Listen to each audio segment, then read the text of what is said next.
शिंदे यांनी स्थापन केलेला समन्वय कक्ष। फडणवीस आणि शिंदे यांच्यामध्ये संघर्ष सुरू असल्याची चर्चा आहे। याचा प्रत्यय आणखी एकदा आलेला आहे। राज्यातील प्रमुख प्रकल्पांचा आढावा घेण्यासाठी मुख्यमंत्र्यांच्या वॉर रूम मधून आढावा घेतला जातो। मात्र आता एकनाथ शिंदे यांनी याच धर्तीवर शिवसेनेकडे असलेल्या खात्यांच्या अंतर्गत येणाऱ्या प्रकल्पांचा आढावा घेण्यासाठी स्वतंत्र कोऑर्डिनेशन रूम स्थापन केलेली आहे। एकनाथ शिंदे यांचं हे पाऊल देवेंद्र फडणवीस यांच्यासाठी शह मानलं जातंय। नजर काय, ते राज्याचे उपमुख्यमंत्री आहेत, राज्याचे मुख्यमंत्री होते। ज्या पद्धतीनं वॉर रूम मध्ये अजितदादांची देखील वॉर रूम आहे, म्हणजे आपल्याला माहितीसाठी एक सांगतो, कालच वॉर रूम मध्ये रत्नागिरीच्या मिरकरवाडा बंदराचा विषय होता आणि त्या बैठकीला मी ऑनलाईन उपस्थित होतो।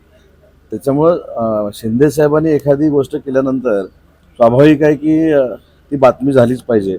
पण कोऑर्डिनेशन रूम म्हणजे काय, जे प्रकल्प आहेत ते लवकरात लवकर महाराष्ट्राचे पूर्ण व्हावे, याच्यामध्ये जर एकनाथ शिंदे साहेब पुढे पाऊल टाकत असतील तर खरं तर आपण सगळ्यांनी त्याचं स्वागत केलं पाहिजे। शिवसेनेकडे नगरविकास, म्हाडा, MSRDC, SRA, गृहनिर्माण अशी खाती आहेत। या खात्यांचा सर्व प्रकल्पांचा कोऑर्डिनेशन रूम मधून आढावा घेतला जाणार आहे। अधिकारी सचिवांना वॉर रूम सारखंच या बैठकांना सुद्धा उपस्थित राहावं लागेल। त्यामुळे आता एक समांतर सत्ता केंद्र तयार होऊ शकतं। एकनाथ शिंदेंच्या निर्णयानं फडणवीस आणि शिंदेंमध्ये संघर्ष सुरू असल्याची चर्चा राजकीय वर्तुळात सुरू झालेली आहे।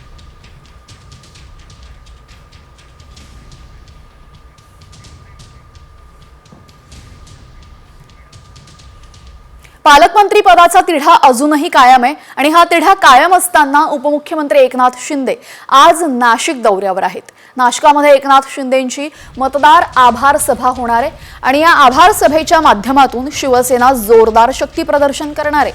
या दौऱ्यात काळारामाचंही दर्शन ते घेतील। सोबतच मुख्यमंत्री देवेंद्र फडणवीसांच्या कुंभमेळा बैठकी पाठोपाठ एकनाथ शिंदेही आढावा बैठक घेणार आहेत। आगामी निवडणुकांच्या पार्श्वभूमीवर शिंदेंचा नाशिक दौरा महत्त्वाचा मानला जातोय।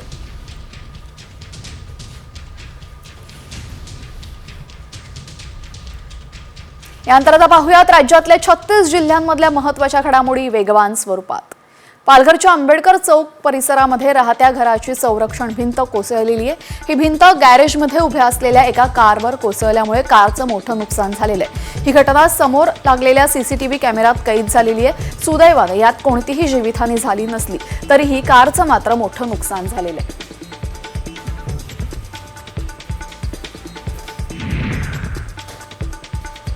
कोल्हापुरातल्या कळंबा येथील श्रद्धा हॉस्पिटलमधील अवैध गर्भलिंग निदान आणि गर्भपात करणाऱ्या रॅकेटचा कोल्हापूर जिल्हा परिषदेचा आरोग्य विभागाने पर्दाफाश केलेला आहे। तसेच गर्भपाताच्या गोळ्यांची विक्री करणाऱ्या 2 महिलांनाही वरगणे पाडली येथून अटक करण्यात आलेली आहे। संशयितांकडून गर्भपाताच्या गोळ्या जप्त करण्यात आलेल्या आहेत।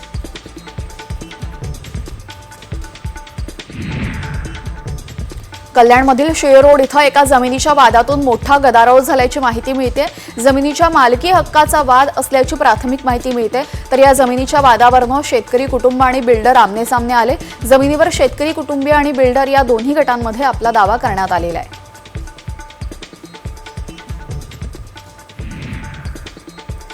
डोंबिवलीच्या शास्त्रीनगर रुग्णालयामध्ये प्रसूती झाल्यानंतर उपचारादरम्यान एका 26 वर्षीय महिलेचा मृत्यू झाला। मयत महिलेच्या कुटुंबियांनी डॉक्टरांना परवानगीशिवाय ऑपरेशन केल्याचं सांगितलं। यासोबतच महिलेचा मृत्यू त्यामुळेच झाल्याचा आरोप केलेला आहे। मात्र डॉक्टरांनी हा आरोप फेटाळून लावत महिलेचा जीव वाचवण्याचा प्रयत्न केल्याचं स्पष्ट केलंय।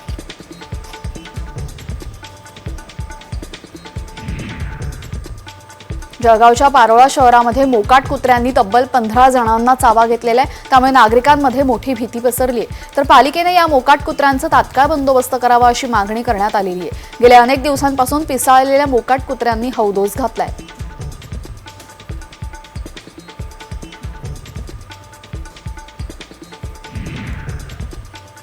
नांदेड जिल्ह्यामध्ये भोकरमधील पोमनाळा गावामध्ये पाणी टंचाईच्या संकटाने डोकं वर काढलेले।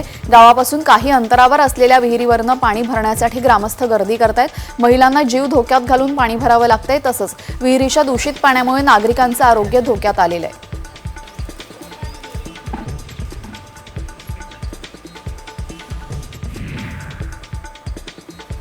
नागपुरात आता कॅन्सर संशोधनासाठी केंद्र स्थापन होणार आहे। सायक्लोट्रॉन केंद्र स्थापन करण्याचे निर्देश खुद्द मुख्यमंत्र्यांनी दिलेले आहेत। कॅन्सर रुग्णांवर उपचार आणि संशोधनासाठी हे केंद्र महत्त्वपूर्ण ठरणार आहे।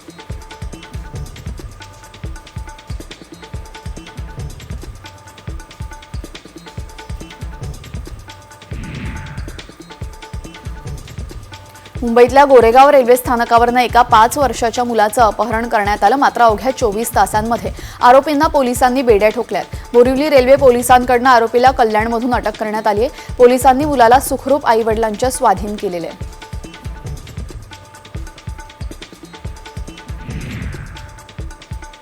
भरधाव एसटीचा अपघात सीसीटीव्हीत कैद झालाय। पनवेल तालुक्यामधील कोनगावा फाट्याजवळ भरधाव एसटी एका झाडाला धडकली। दरम्यान चालकाचं बसवरील नियंत्रण सुटल्याने हा अपघात झालेला आहे। या अपघातामध्ये बसमधील 4 जण जखमी झालेत।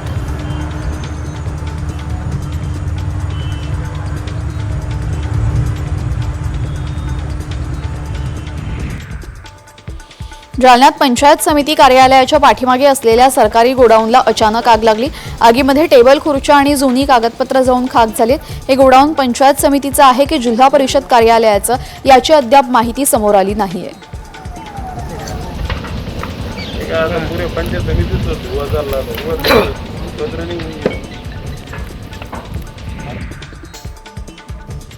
कोल्हापूरहून मुंबईकडे निघालेल्या महालक्ष्मी एक्सप्रेसच्या एसी डब्याला आग लागली होती। काल रात्री कोल्हापूर ते रुकडी दरम्यान आग लागली, त्यामुळे एकच खळबळ उडाली। आगीवर वेळेस नियंत्रण मिळवल्यानं मोठी दुर्घटना टळलेली आहे। त्यामध्ये कोणतीही जीवितहानी झाली नाही।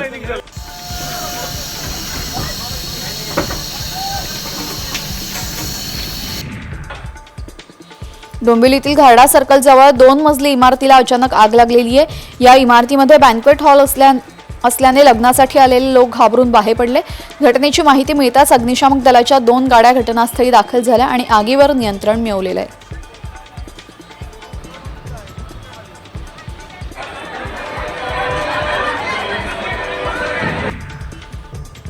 अमरावती कृषी बाजार समितीच्या भाजीपाला मार्केटमध्ये 4 दुकानांना भीषण आग लागली आहे। शर्थीच्या प्रयत्नानंतर आगीवर 2 तासांनी नियंत्रण मिळवण्यात आलं।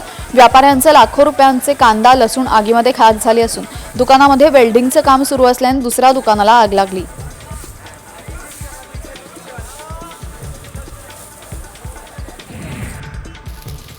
महाबळेश्वरच्या वाई रस्त्यावरील पसरणी घाटामध्ये मोठा वणवा लागलेला आहे, त्यामुळे वनसंपदेचं मोठं नुकसान झालेलं आहे। अज्ञात व्यक्तींकडून हा वणवा लावल्याचं नागरिकांनी सांगितलेलं आहे। दरम्यान या आधी देखील या घाटामध्ये वणव्यामुळे अनेक झाडं आणि वनसंपदेचं नुकसान झालं होतं।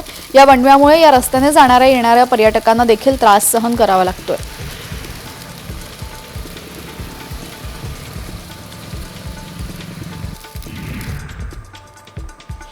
मुंबई आंतरराष्ट्रीय विमानतळावरनं 4.25 कोटींचं सोनं जप्त करण्यात आलं।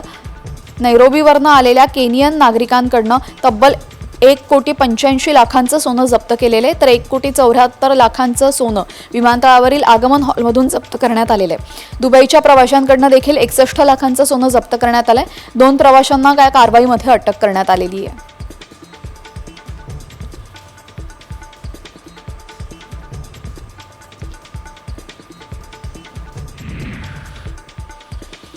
मुंबई आंतरराष्ट्रीय विमानतळावर हिरे तस्करीचा पर्दाफाश झालेला आहे। या प्रकरणी भरतभाई नाथानी प्रवाशाला अटक करून 5 कोटी रुपयांचे सिंथेटिक हिरे जप्त करण्यात आलेले। आरोपीने लॅपटॉपच्या बॅटरी कंपार्टमेंटमध्ये हिरे लपवले होते। मुंबईतून बँकॉकला जात असताना विमानतळाच्या स्क्रीनिंगमध्ये हिरे लपवल्याचं आढळून आलं।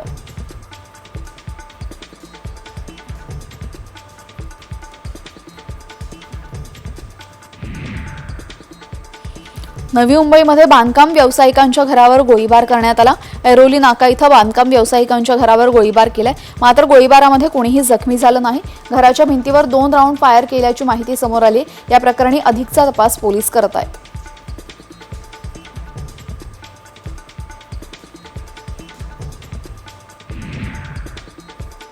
पिंपरी चिंचवड परिसरामधील कुख्यात गुंड रावण उर्फ अनिकेत जाधवच्या रावण साम्राज्य नावाने सोशल मीडियावर पेज ओपन करून परिसरामध्ये दहशत निर्माण करत होता। या गुंडाचा पोलिसांनी चांगलाच माज उतरवलाय, त्यामुळे आता बाकीच्या गुंडांना जरब बसणार आहे।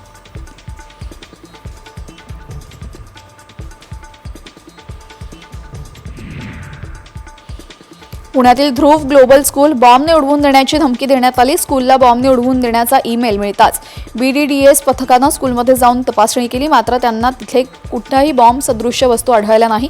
स्कूलला धमकी देण्याचा बनाव रचला असावा असा पोलिसांचा अंदाज आहे.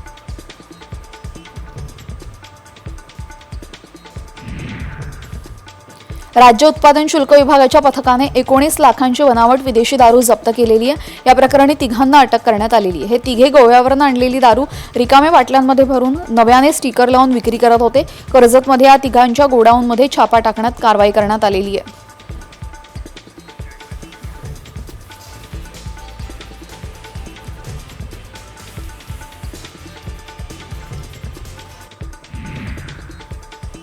राज्याच्या अर्थ विभागाने एक महत्त्वाचा निर्णय घेतलेला आहे. जवळपास 1 लाख कोटींच्या बचतीचं ध्येय अर्थ विभागानं डोळ्यांसमोर ठेवलेले. त्यासाठी सध्या सुरू असलेल्या मोफत योजनांचा आढावा घेऊन त्या टप्प्याटप्प्यानं बंद करण्याचं लक्ष थेट अर्थमंत्री अजित पवारांकडून ठेवण्यात आल्याची माहिती मिळते.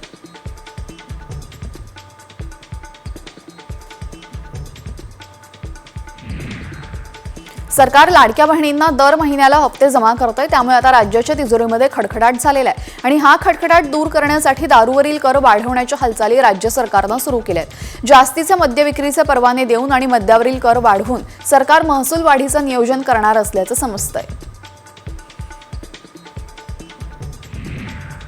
PF साठीचा नॉमिनी विवाहानंतरही वैधच राहणार आहे. लग्नापूर्वी PF वारसदार म्हणून आईचं नाव लावलं असेल तर ते लग्नानंतर आपोआप अवैध ठरत नाही.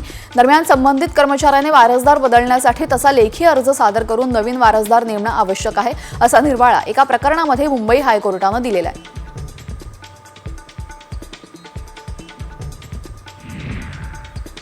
मुंबईतून आणखीन एक महत्त्वाचं कार्यालय दिल्लीला जाणार आहे. मंत्रालयाच्या अखत्यारीत येणारा बौद्धिक संपदा हक्क म्हणजेच पेटंट मुख्यालय आता दिल्लीमध्ये हलवण्यात येणार आहे. या मुख्यालयामध्ये देशविदेशातील सरासरी 1 लाखांपेक्षा जास्त पेटंट मंजुरीसाठी येत असतात. याने मुंबईच्या अर्थव्यवस्थेवर काहीसा परिणाम होईल.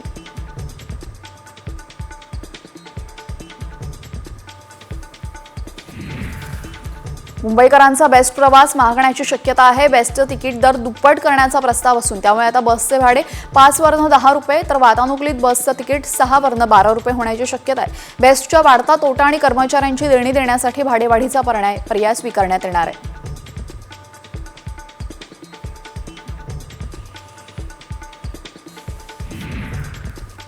दिव्याचा पाणीपुरवठा 8 तास बंद राहणार आहे कारण मुख्य जलवाहिनीवरील दुरुस्तीचं काम हाती घेण्यात आलेलं आहे. सकाळी 6 ते संध्याकाळी 6 वाजेपर्यंत पाणीपुरवठा बंद राहणार आहे. पाणीपुरवठा सुरू झाल्यानंतर 1 ते 2 दिवस कमी दाबाने पाणीपुरवठा होईल. त्यामुळे पाण्याचा साठा करून ठेवावा असं आवाहन करण्यात आलंय.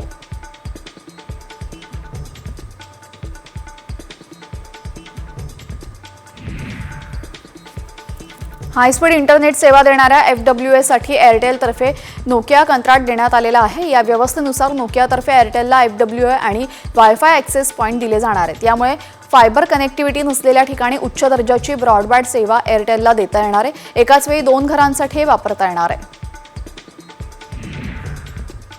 म्हाडाच्या वतीने अंबरनाथमध्ये 2 गृहप्रकल्प उभारण्यात येणार आहे. म्हाडा अंबरनाथ पश्चिमेतील कोहेजो खुंटबली शिवगंगानगर गृहनिर्माण प्रकल्प विकसित करण्याची योजना आखलेली आहे. यामध्ये आर्थिकदृष्ट्या दुर्बल घटक आणि मध्यम उत्पन्न घरासाठी घरं उपलब्ध राहणार आहेत.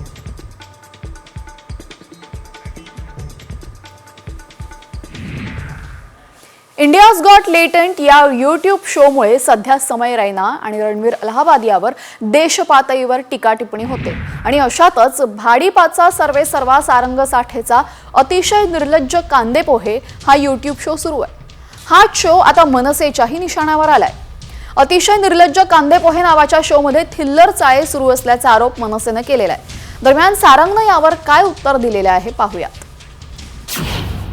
निर्लज्ज कांदे पोहे मेन्यू मधून गायब.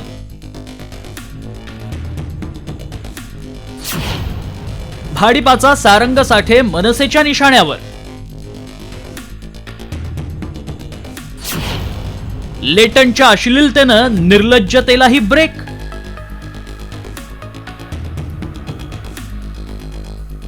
कॉमेडियन समय रैनाचा India's got latent show Ranveer अलाहाबादियाच्या वक्तव्यानं वादाच्या भोवऱ्यात सापडला आणि भाडीपा या युट्यूब चॅनलनं त्यांचा अतिशय निर्लज्ज कांदेपोहे या कार्यक्रमाबाबत मोठा निर्णय घेतला. या कार्यक्रमाचा 14 फेब्रुवारीला होणारा शो पुढे ढकलण्यात आलाय. दरम्यान भाडीपाचा या शोवर मनसेनंही निशाणा साधलाय. अतिशय निर्लज्ज कांदेपोहे नावाच्या शोमध्ये थिल्लर चाळे सुरू असून सारंग साठेचा हा शो मराठी माणसाची मान शर्मेनं खाली घालणारा असल्याचा आरोप मनसेनं केलाय. नुकतंच रणवीर आलाबादी यांनी जे वक्तव्य केलं किंवा त्याची जी काही व्हिडिओ क्लिप बाहेर आली त्याच्याने आपल्या सर्वांचीच मान शर्मेने खाली गेली. त्याच शोची रिप्लिका बनवण्याचा काही मराठीतील कलाकार प्रयत्न करतात असं आम्हाला आढळलं. मराठीचे धडे देणारे सो कॉल्ड चॅनल भाडीपा, सारंग साठे यांचं भाडीपा चॅनल यांनी एक अतिशय निर्लज्ज नावाचा शो त्याच धर्तीवरती चालू केला होता. त्यांनी कालच त्याच्यावरचा व्हिडिओ डिलीट केलेला आहे, परंतु तो व्हिडिओ आमच्या हाती लागलेला आहे आणि कायदेशीररित्या त्याच्यावरती काय करता येईल याच्यावरती मनसे चित्रपट सेना लवकरच ऍक्शन घेईलच.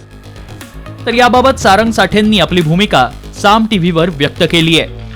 तो शो आम्ही आमच्या बाजूनीच बंद केला आहे आणि तो परवा दिवशीच केलेला आहे आणि परवा दिवशी अनाउन्समेंटही करून झालेली आहे.